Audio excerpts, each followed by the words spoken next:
Баршаңызға сәлем. Мен бүгін сіздермен сырный шарики рецептісімен бөлісемін. Ол үшін менің видеом астына подписать батырмасын басуды ұмытпаңыз. Біз ең алдымен 2 жұмыртқамызды салып, үстіне 200 грамм кома сырын саламыз.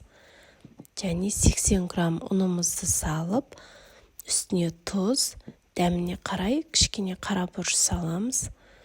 Осыны жақсылап араластырамыз. Бізде осындай қоймалжың болып шығады.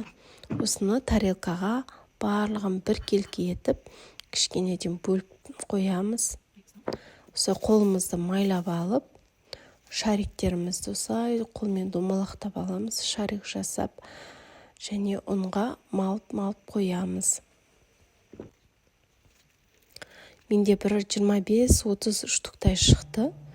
Осыны қатты майды қыздырмай, жай отта барлығын бір келке етіп пісіріп аламыз.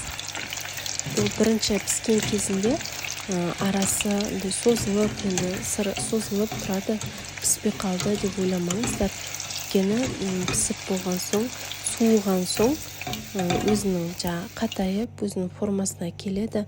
Дәмі сол кезде әдемі болып шығады. Сіздер де жасап көріңіздер.